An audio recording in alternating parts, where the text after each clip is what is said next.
Hey guys, welcome to प्रयत्न academy. मैं हूं पंकज गोदियाल और आज हम बात करने वाले हैं हमारी जो संविधान की सीरीज चल रही है उस सीरीज के अंतर्गत हम बात करने वाले हैं यहाँ पर अभी उच्चतम न्यायालय के बारे में, सुप्रीम कोर्ट के बारे में।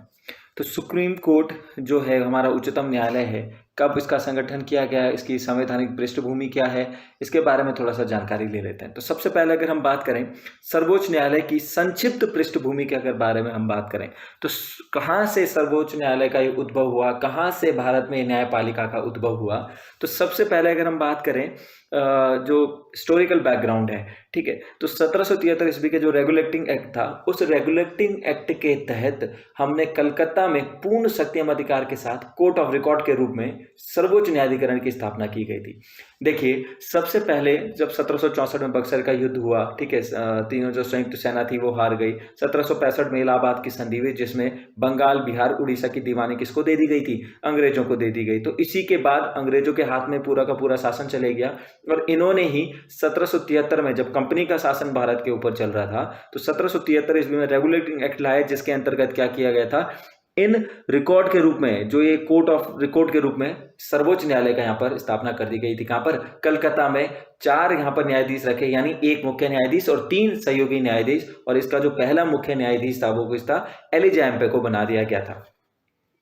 बंगाल और बिहार में और उड़ीसा में यह भी अपराधों की शिकायतों को सुनने और निपटान करने के लिए एवं किसी भी सूट या कार्य की सुनवाई को निपटान करने के लिए क्या कर दिया गया था? स्थापित कर दिया गया था। ठीक है, इसी तरीके से मद्रास में फिर 1800 में मद्रास में बनाया गया। 1823 में मुंबई में सर्वोच्च न्यायालय की स्थापना जॉर्ज तृतीय के द्वारा यहाँ पर कर दी गई थी। अगर हम उच्च न्यायालयों की बात करें, हाई कोर्ट्स की बात करें, तो भारत जो उच्च न्यायालय अधिनियम है 1861 के अंतर्गत विभिन्न उच्च न्यायालयों की यहाँ पर स्थापना कर दी गई। जैसे सबसे पहले कलकत्ता, मुंबई, मद्रास, यहाँ पर क्या करेंगे? सर्वोच्च न्यायालयों को प्रेसिडेंसी शहरों में सदर अदालतों को समाप्त कर दिया गया और इन अदालतों को क्या, इन उच्च न्यायालयों को क्या कर दिया गया? इस अधिनियम के तहत उच्च न्यायालयों का गठन कर दिया गया। अगर हमारे कोर्ट्स की बात करें, इन उच्च न्यायालयों को भारत सरकार अधिनियम 1935 के तहत भारत के संघीय न्यायालय की स्थापना तक सभी मामलों के लिए सर्वोच्च न्यायालय होने का गौरव प्राप्त था। यानी जो ये उच्च न्यायालय थे, इन उच्च न्यायालयों को क्या है, जिस तरह से सर्वोच्च न्यायालय का दर्जा एक तरह से हमने इनको दे रखा था, कब? जब तक संघीय न्यायालय की स्थापना की गई थी। ठीक है, तो संघीय न्यायालय की जो स्थापना हुई थी 1937 में हुई थी भारत में, और किस अधिनियम के अंतर्गत? भारत सरकार अधिनियम 1935 के अंतर्गत हमने संघीय न्यायालय की स्थापना की थी। लेकिन इससे पहले जो हमारे हाई कोर्ट्स होते थे, आज के जो हाई कोर्ट्स हैं, अगर हम उनके बारे में देखें तो जब वो उनका स्थापना हुई थी उस समय पर ये सर्वोच्च न्यायालय का होने का गौरव इनको प्राप्त था। लेकिन जैसे ही संघीय न्यायालय की स्थापना कर दी गई उसके बाद इनका गौरव खत्म हो गया। ये सबसे बड़ा कौन सा बन गया हमारे पास? सुप्रीम कोर्ट बन गया। ठीक है, इसके अलावा अगर हम बात करें संवैधानिक प्रावधान के बारे में कि जो ये उच्च न्यायालय है, सर्वोत्तम न्यायालय है, संविधान में इसका कहां पर उल्लेख किया गया है? तो भारतीय संविधान में भाग 5 अध्याय 6 के अंतर्गत सर्वोच्च न्यायालय का प्रावधान किया गया है। संविधान के ही भाग 5 में अनुच्छेद 124 से 147 तक सर्वोच्च न्यायालय के संगठन, स्वतंत्रता, अधिकार क्षेत्र, शक्तियों एवं प्रक्रियाओं के संबंध में यहाँ पर बातचीत की गई है। अगर हम बात करें आर्टिकल 124 124 के सब क्लॉज 1 के अंतर्गत, तो भारतीय संविधान में कहा गया है कि भारत का एक सर्वोच्च न्यायालय होगा जिसमें एक मुख्य न्यायाधीश और 7 से अधिक न्यायाधीश नहीं हो सकते जब तक कि इस कानून पर संसद अन्य न्यायाधीशों की बड़ी संख्या में निर्धारित नहीं करती है। यानी कि उस समय पर आप ये भी कह सकते हैं कि जो हमारा मूल संविधान था, तो मूल संविधान में हमारे पास 8 न्यायाधीश थे, 1+7, यानी एक मुख्य न्यायाधीश और 7 उसके अन्य न्यायाधीश या सहयोगी न्यायाधीश को यहाँ पर रखा गया था। हालांकि इनकी संख्या को बढ़ाया जा सकता है कानून द्वारा, संसद इनको जो न्यायाधीशों की संख्या इनको निर्धारित कर सकती है।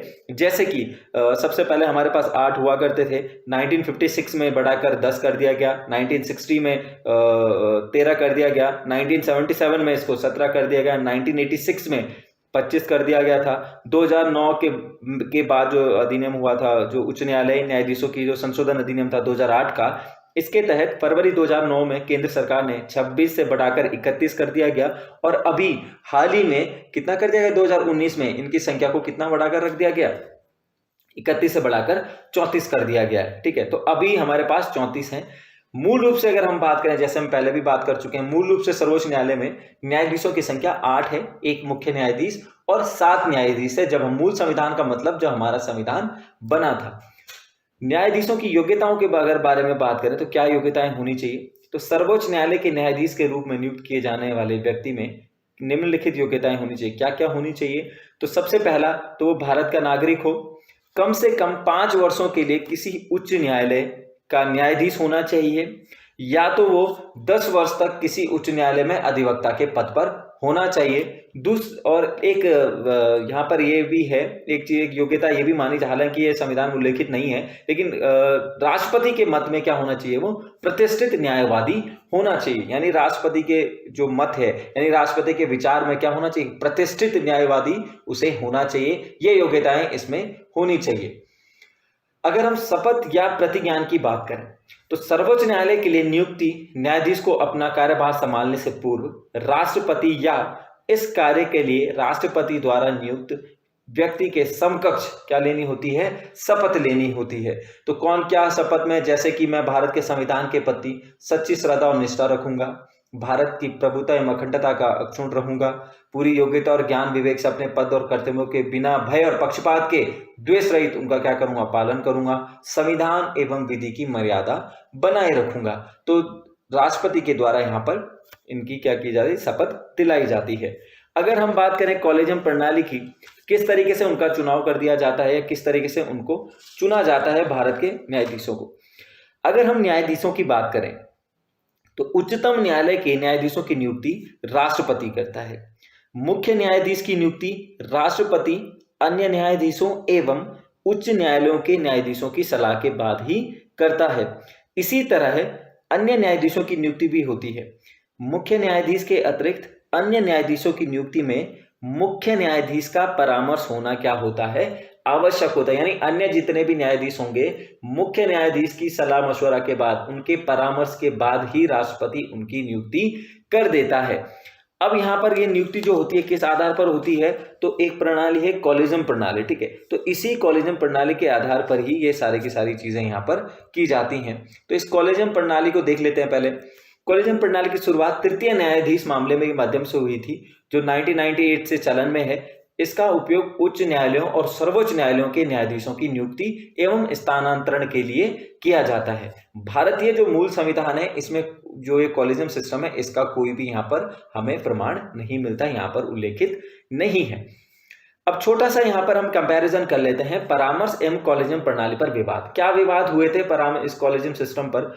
तो सबसे पहले अगर हम सर्वोच्च न्यायालय की बात करें तो मैंने अभी जैसे आपको बताया कि मुख्य अन्य न्यायाधीशों की नियुक्ति जो है वो मुख्य न्यायाधीश के परामर्श के बाद की जाती है। तो जो ये परामर्श शब्द है, इस शब्द के ऊपर भी हमारे पास कई जज केसेस हुए हैं। जैसे कि सबसे पहला जो हुआ था 1982 में, न्यायालय ने कहा कि परामर्श जो ये शब्द है, इसका अर्थ केवल सहमति नहीं है और इसका अर्थ केवल विचारों का आदान। यानी कि अगर मुख्य न्यायाधीश अपना परामर्श दे रहा है तो उस परामर्श का अर्थ केवल क्या है? यहाँ पर ये नहीं है कि वो अपनी सहमति दे रहा है, केवल ये है कि वो अपने विचारों का आदान प्रदान कर रहा है। यानी परामर्श यानी जो बात वो बोल रहा है, जो चीज वो बता रहा है, वो सिर्फ केवल क्या है? विचारों का आदान प्रदान है, वो सहमति नहीं है। इसी के ऊपर इसी परामर्श दूसरा जो जज केस था 1993 में हुआ। इस केस में कहा गया कि परामर्श शब्द का अर्थ सहमति के रूप में परिवर्तित कर, यानी परामर्श अगर कोई देगा तो उसमें उसकी सहमति होगी, ये यहां पर रखा गया। तीसरा जो जज केस हमारे पास हुआ 1998 में, कहा गया कि भारत के मुख्य न्यायाधीश द्वारा अपनाए जाने वाली जो परामर्श प्रक्रिया के लिए न्यायाधीशों की सम्मिलित परामर्श की आवश्यकता होती है। सीधा तौर पर यह कहा गया कि भारत के मुख्य न्यायाधीश का जो एकल मत ही परामर्श प्रक्रिया को पूर्ण नहीं करता है, उसके लिए 4 वरिष्ठतम न्यायाधीशों की सलाह करनी चाहिए। अगर इनमें से 2 का मत भी पक्ष में नहीं है तो वह नियुक्ति के लिए सिफारिश नहीं भेज सकता, ठीक है। और बिना केंद्र सरकार को सिफारिश भेजे हुए किसी भी न्यायाधीश की नियुक्ति नहीं हो सकती है, कॉलेजियम प्रणाली के अंतर्गत आता है, ठीक है। इसी के लिए फिर हमने आगे जाकर जो हमने बनाया था नेशनल जुडिशरी अपॉइंटमेंट कमीशन, ठीक है, NZAC हमारे द्वारा वो बनाया गया था, ठीक है। हमारे 99वें संविधान संशोधन के द्वारा इस अधिनियम को सर्वोच्च न्यायालय एवं उच्च न्यायालय के न्यायाधीशों की नियुक्ति के लिए बने जो कॉलेजियम सिस्टम था, उसको एक नए निकाय के रूप में राष्ट्रीय न्यायिक नियुक्ति आयोग से प्रस्तावित कर दिया गया था, ठीक है। हालांकि 2015 में हमने जो 99वां संविधान संशोधन था, इसके द्वारा हमने उसको क्या कर दिया था? असंवैधानिक घोषित कर दिया गया था। अगर हम बात करें तो इस तरीके से जजों की क्या होती है, नियुक्ति कर दी जाती है। इस तरीके से जजों को क्या कहते हैं, स्थानांतरण उनका किया जाता है कॉलेजियम सिस्टम प्रणाली के अंतर्गत।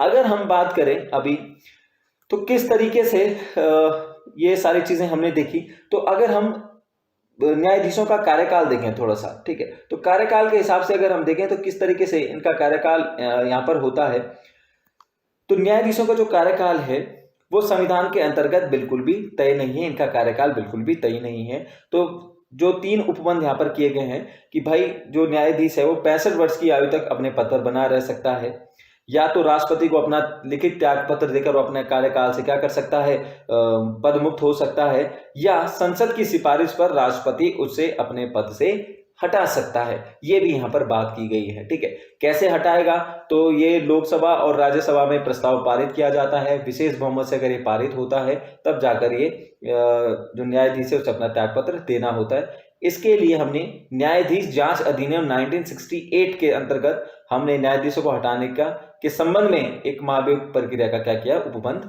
किया है। इसमें होता क्या है, जनरली क्या होता है कि 100 सदस्य लोकसभा से, 50 सदस्य राज्यसभा के होते हैं, अध्यक्ष या सभापति को दिया जाता है।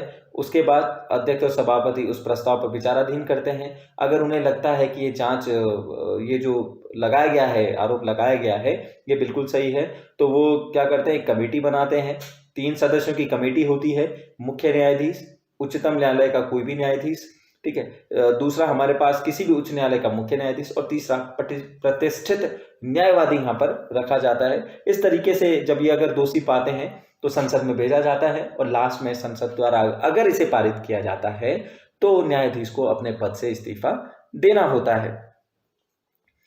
अगर हम बात करें कि यहाँ पर राष्ट्रपति को किसी भी न्यायाधीश को भारत में उच्चतम न्यायालय का कार्यकारी मुख्य न्यायाधीश नियुक्त कर सकता है, ठीक है। अब यहाँ पर अगर हम सोचें कि जो ये कार्यकाल है या हटाया जा सकता है, तो क्या और न्यायाधीशों को भी यहाँ पर लाया जा सकता है, तो बिल्कुल। तो आर्टिकल 126, 27 और 128 में 3 न्यायाधीशों की यहाँ पर बात की गई है। कार्यकारी मुख्य न्यायाधीश जिसको हम एक्टिंग चीफ जस्टिस बोला जाता है, तदर्थ न्यायाधीश एडॉक जज जिनको कहते हैं, सेवानिवृत्ति न्यायाधीश रिटायर्ड जज।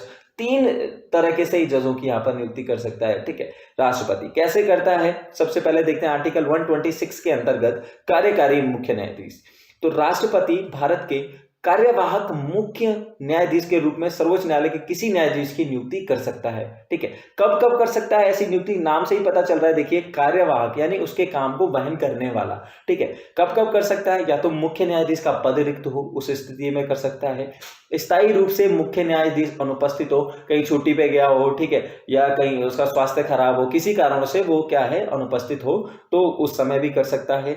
तीसरा, मुख्य न्यायाधीश अपने दायित्वों के निर्वहन करने में असमर्थ हो, यानी उसे लगता है कि मैं इस ये काम को नहीं कर सकता, मैं बिल्कुल असमर्थ हूं, लाचार हूं, मैं ये काम नहीं कर सकता, ठीक है। तो इस स्थिति में भी राष्ट्रपति क्या कर सकता है, कार्यकारी मुख्य न्यायाधीश की नियुक्ति कर सकता है। अगला हमारे पास आता है तदर्थ न्यायाधीश एडॉक जज।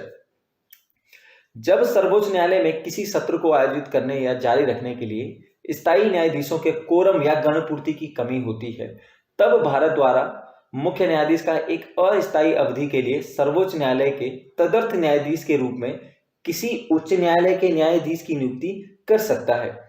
वह संबंधित उच्च न्यायालय के मुख्य न्यायाधीश के साथ परामर्श और राष्ट्रपति की पूर्ण सहमति के बाद ही ऐसा कर सकता है, ठीक है। अब यहाँ पर तदर्थ जो न्यायाधीश होते हैं उनकी नियुक्ति कौन करता है, मुख्य न्यायाधीश, ठीक है। अब कभी मुख्य, सपोज कीजिए मुख्य न्यायाधीश को लगता है कि भाई हमने पढ़ा था जैसे लोकसभा है, राज्यसभा है, या हमारे पास विधानसभा है, ठीक है, तो इनमें गणपूर्ति संख्या वो होती है कि किसी भी सदन का हो या किसी भी जो एक कमेटी है, कोई भी हमने एक बैठक बुलानी है, उस बैठक में कम से कम लोगों की एक जो निर्धारित संख्या होती है उसे कहा जाता है गणपूर्ति या कोरम। जब कभी भी न्यायालय में ऐसा होता है कि किसी बात के ऊपर डिबेट करनी होती है, किसी मामले के ऊपर चर्चा करनी होती है, उसके लिए एक निश्चित व्यक्तियों का समूह होना क्या है, अति आवश्यक होता है, ठीक है। तो उस समय पर अगर वो गणपूर्ति और कोरम पूरा नहीं है और हमारे पास न्यायाधीश भी नहीं है, तो भारत का जो मुख्य न्यायाधीश है वो सर्वोच्च न्यायालय के तदर्थ न्यायाधीश के रूप में अस्थायी अवधि के लिए चुना जाता है। और कहां से चुनता है, उच्च न्यायालय के जो न्यायाधीश की नियुक्ति कर सकता है, ठीक है। उच्च न्यायालय के जो न्यायाधीश होते हैं उनको कहां पर बुला सकता है, सुप्रीम कोर्ट में बुला सकता है अस्थायी अवधि के लिए, ठीक है। और ये कैसे बुलाता है, तो उच्च न्यायालय यानी जिस उच्च न्यायालय से उस न्यायाधीश को बुलाया जा रहा है वहां के जो मुख्य न्यायाधीश है उससे और राष्ट्रपति से परामर्श करने के बाद, उनकी सहमति के बाद ही वो इस व्यक्ति को सुप्रीम कोर्ट में बुला सकता है। किसके पद पर, तदर्थ न्यायाधीश के पद पर। आर्टिकल 127 में यहां पर बात की गई है। तीसरा हमारे पास आता है यहां पर सेवानिवृत्ति न्यायाधीश, ठीक है, रिटायर्ड जज जिन्हें कहा जाता है। तो भारत का मुख्य न्यायाधीश किसी भी समय उच्चतम न्यायालय के सेवानिवृत्ति न्यायाधीश या उच्च न्यायालय के सेवानिवृत्ति न्यायाधीशों को जो नियुक्ति के योग्य हैं उनसे अनुरोध कर सकता है और अस्थायी अवधि के लिए उन्हें सर्वोच्च न्यायालय में न्यायाधीश के रूप में कार्य करने के लिए कह सकता है। ऐसे नियुक्त किए जाने वाले व्यक्ति एवं राष्ट्रपति की पूर्व सहमति होने पर ही किया जा सकता है। यानी नियुक्ति तो कर देगा लेकिन राष्ट्रपति जो हमें सहमति चाहिए वो किसकी चाहिए, राष्ट्रपति की बिना सहमति के ये काम बिल्कुल भी नहीं हो सकता है। ऐसा न्यायाधीश राष्ट्रपति द्वारा निर्धारित भत्ते प्राप्त करने योग्य होता है। सर्वोच्च न्यायालय के अन्य न्यायाधीशों की तरह भी न्याय निर्णय शक्तियां विषय प्राप्त करने हेतु क्या कर सकता है, उच्चतम न्यायालय में रह सकता है। जितने भी वेतन भत्ते, जितनी भी चीजें उस न्यायाधीश को मिलनी चाहिए सब उसको दे दी जाती हैं। अब बात करते हैं यहां पर सर्वोच्च न्यायालय की शक्तियों के बारे में, उसके क्षेत्राधिकारों के बारे में। बात करते हैं मूल क्षेत्राधिकार। एक संघीय न्यायालय में कौन कौन से क्षेत्राधिकार आते हैं, तो सबसे पहला अगर हम देखें मूल क्षेत्राधिकार के बारे में, तो एक संघीय न्यायालय के रूप में सर्वोच्च न्यायालय भारतीय संघ की विभिन्न इकाइयों के बीच विवादों का फैसला करता है। अधिक विस्तृत रूप में अगर हम देखें तो कौन कौन से विवादों का, तो किसी केंद्र या एक राज्य एक से अधिक राज्यों के मध्य हो, केंद्र या राज्यों के मध्य हो, या राज्यों से राज्यों के मध्य हो, या ऐसा भी हो सकता है, या राज्यों को राज्यों के तरफ एक तरफा होना, ऐसा भी हो सकता है, या अधिक राज्यों का दूसरी तरफ होना, इस विवाद में भी उसका क्या है, वो क्षेत्राधिकार होता है। दो या अधिक राज्यों के मध्य जब कोई विवाद उत्पन्न हो जाता है उसकी देखरेख भी कौन करता है या उसकी पैरवी भी कौन करता है, सुप्रीम न्यायालय, जो हमारा सुप्रीम कोर्ट है वो करता है। न्यायाधीश क्षेत्राधिकार अगर हम बात करें, जो रिट जुडिक्शन है उसके बारे में देखें, तो सर्वोच्च न्यायालय को अधिकार प्राप्त है कि वो बंदी प्रत्यक्षीकरण, परमादेश, उत्प्रेषण, प्रतिषेध और अधिकार परीक्षा लेख पर क्या कर सकता है, नागरिकों की मूल अधिकारों की रक्षा करने के लिए करता है। हमने पढ़ा था जब मौलिक अधिकार हमने पढ़े थे आर्टिकल 32 के अंतर्गत, भाई इसे 5 तरह की रिटें क्या करता है, जारी करता है। जो ये रिटें हैं, बंदी प्रत्यक्षीकरण, परमादेश, उत्प्रेषण, प्रतिषेध और अधिकार परीक्षा लेख, इनको जारी करता है और सीधे तौर पर जो भारत का नागरिक है उसके मौलिक अधिकारों का हनन होने से बचाता है और उनके मौलिक अधिकारों की रक्षा यहां पर करता है। अगर हम बात करें अगला अपीलीय क्षेत्राधिकार, ठीक है, जो अपीलेटेड जुडिक्शन है उसके बारे में, तो सर्वोच्च न्यायालय मुख्य रूप से अपील हेतु अदालत है और निचली अदालतों के निर्णयों के खिलाफ अपील सुनता है। इसको एक विस्तृत अपीलीय क्षेत्र का प्राप्त है जिसे 4 शिशरों के अंदर हमने बांटा हुआ है, ठीक है। देखिए, यानी कहने का तात्पर्य यह है कि ये सबसे बड़ा, अगर हम कानूनी दृष्टि से देखें तो सबसे बड़ा क्या है हमारे पास, न्यायालय सर्वोच्च न्यायालय है। अगर किसी निचली अदालत है, चाहे वो सब ऑर्डिनरी कोर्ट्स हैं, ठीक है, या हमारे पास हाई कोर्ट्स हैं, निचली अदालतों ने कोई निर्णय लिया है तो उसके खिलाफ हम कहां पर जा सकते हैं, सुप्रीम, जहां ज्यादातर आप लोगों ने सुना होगा, ठीक है, तो हम कहां जाते हैं, सुप्रीम कोर्ट में जाते हैं। तो ये अधिकार भी उसको प्राप्त है, अपीलीय अधिकार, कि वो जो नीचे से आए हुए फैसले हैं उनको भी क्या कर सकता है, अपने पास बुलाकर उन पर भी बात दोबारा से डिबेट कर सकता है, दोबारा से जो लोग चाहते हैं वो अपील कर सकते हैं। तो ये संवैधानिक मामलों में हो सकती है, दीवानी मामलों में हो सकती है, आपराधिक मामलों में हो सकती है, और किसी विशेष अनुमति द्वारा भी यहां पर हम अपील कर सकते हैं। अगला हमारे पास आता है सलाहकार क्षेत्राधिकार, एडवाइजरी जुडिक्शन, ठीक है। हमने कहा था कि भाई, हमने राष्ट्रपति में भी पढ़ा था कि आर्टिकल 43 के अंतर्गत संविधान राष्ट्रपति को 2 श्रेणियों के मामलों में सर्वोच्च न्यायालय की लेने का अधिकार देता है, ठीक है। कौन सा अधिकार, हमने कहा था कि भाई राष्ट्रपति आर्टिकल 143 के अंतर्गत सुप्रीम कोर्ट से क्या ले सकता है, सलाह ले सकता है, परामर्श ले सकता है, लेकिन उसकी बात को मानने के लिए बाध्यकारी नहीं है। कौन कौन से अधिकार ले सकता है, तो बस सार्वजनिक महत्व के किसी मामले पर विधिक प्रश्न उठने पर या प्रश्न उठाने की संभावना में सलाह ले सकता है, या किसी पूर्व संवैधानिक संधि कोई हो रखी हो, संविधान के अंतर्गत कोई ट्रीटी हमने साइन करी है, कोई समझौते हो रखे हैं, कोई प्रसंविधा है या सनद संबंधी कोई मामले हैं और कोई विवाद उत्पन्न हो जाता है, तो ऐसी स्थिति में भी वो किससे सलाह मशवरा कर सकता है, राष्ट्रपति उन पर सलाह मशवरा कर सकता है। अगला आता है हमारे पास अभिलेख का न्यायालय, ठीक है, कोर्ट ऑफ रिकॉर्ड, ठीक है। अभिलेख का मतलब लेखबद्ध, ठीक है। तो आर्टिकल 129 में कहा गया है संविधान में कि सर्वोच्च न्यायालय का जो न्यायालय है वो हमेशा उसके जो कार्य होंगे, जो कामकाज किए जाएंगे, वो हमेशा लेखबद्ध होंगे। लेखबद्ध मतलब जितने भी हमारे पास केसेस आते हैं, मामले आते हैं, उनका सबका रिकॉर्ड रखना अनिवार्य है। लिखित रूप में उनका रिकॉर्ड रखना अनिवार्य होता है। जैसे सर्वोच्च न्यायालय के जो निर्णय है, कार्यवाही है, फैसले हैं, सार्वकालिक अभिलेख हैं, साक्ष्य के रूप में दर्ज किए जाते हैं तथा किसी अन्य अदालत में चल रहे मामलों के दौरान इन पर प्रश्न नहीं उठाया जा सकता। ठीक है, ये रिकॉर्ड विविध संदर्भों की तरह स्वीकार किए जाते हैं। इनके पास न्यायालय की अवमानना करने पर दंडित करने का अधिकार भी है। सजा 6 माह है, सामान्य कारावास है, 2000 रुपए तक का आर्थिक दंड अथवा दोनों हो सकती है। ठीक है, तो यानी कि लेखबद्ध का मतलब जो भी मामले होंगे, जो कुछ भी रिकॉर्ड होंगे, वो सब क्या किए जाएंगे हमारे पास लेखबद्ध किए जाते हैं। उनको लिखित तौर पर क्या कर दिया जाता है, दर्ज कर दिया जाता है। तो आज हमने देखा उच्चतम न्यायालय के बारे में, इसकी ऐतिहासिक पृष्ठभूमि देखी हमने, गठन, शक्तियां, कार्य क्षेत्र, ठीक है, किस तरीके से हमारे पास न्यायाधीशों की नियुक्ति की जाती है, किस तरीके से उनका स्थानांतरण कर दिया जाता है। ठीक है, तो thank you so much guys.